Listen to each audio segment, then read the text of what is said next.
Autre chose à présent au compte de cette édition, l'explosion du dépôt d'hydrocarbures de Kaloum était dans une large mesure au cœur de la présentation de la loi de finances initiale 2024 ce vendredi devant le Conseil national de la transition à la suite du Premier ministre qui a dressé un tableau peu rassurant de cette crise.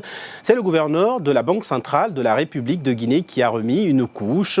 Karamoko Kaba, lui aussi, assure que l'incendie du dépôt de Karanti aura des répercussions économiques considérables. Oumar Sow.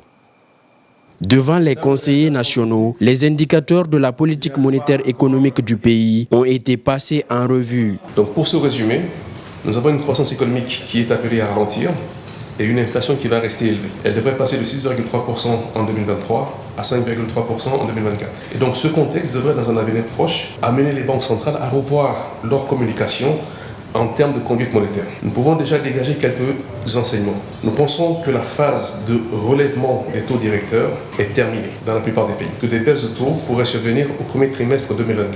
Malgré le contexte de croissance économique internationale peu reluisant, la Guinée par contre vient d'être touchée suite à l'explosion du dépôt principal d'hydrocarbures. Une situation qui aura des répercussions dans tous les secteurs de développement. Au plan économique, la croissance sera affectée.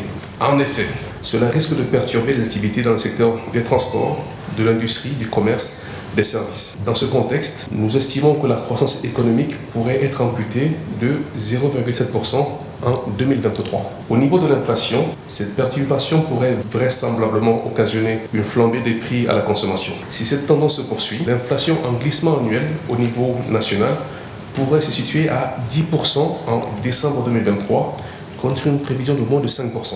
Elle pourrait dépasser 15% dans la région de Conakry, alors qu'elle se situait à 8% en novembre 2023. Le budget de l'État sera affecté par la baisse des recettes liées au ralentissement des activités et par la hausse des dépenses sociales liées à la prise en charge des sinistrés et à la reconstruction des infrastructures endommagées. Compte tenu de la situation d'urgence, le gouvernement pourrait envisager l'élaboration d'un plan de riposte avec l'appui des partenaires au développement, solliciter le soutien des pays voisins pour assurer l'approvisionnement continu du pays en carburant jusqu'à la construction de nouvelles infrastructures pétrolières.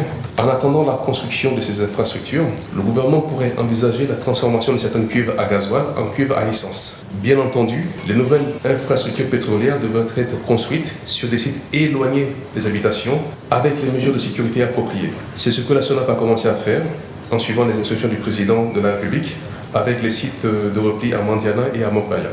Des travaux qui seront bouclés avant la fin d'année par une série de plénières consacrées à l'examen et à l'adoption dans les différents volets de ce projet de loi de finances initiale 2024. Karamoko Kaba, qui était donc au micro de Oumar Sow. De son côté, le président du Conseil national de la transition se dit conscient des exigences de cette tâche. Selon Dansa Kourma, il sera question d'œuvrer en faveur d'un contrôle rigoureux et d'une évaluation méthodique de la feuille de route de la transition à travers une analyse détaillée du budget proposé par le gouvernement. On l'écoute au micro de Oumar Sow. Honorables conseillers nationaux, notre budget, par l'objectivité et la profondeur de nos analyses, doit être sincère et constructif. Et à la fin, nous pourrons clamer que c'est la Guinée qui gagne. Veillons à ce que les mesures budgétaires que nous allons voter fassent réaliser par nos services de régie plus de recettes pour plus de dépenses structurelles. Car nos ambitions pour notre patrie, la Guinée, doivent s'élever à la hauteur des aspirations dynamiques de nos populations. J'en profite pour affirmer ici que le débat parlementaire sur le budget de l'État, qui va se dérouler durant les jours qui suivent, ne peut être ni ne sera un débat stérile. Il sera fécond avec la volonté ferme de bâtir dans le marbre le bien-être de nos concitoyens.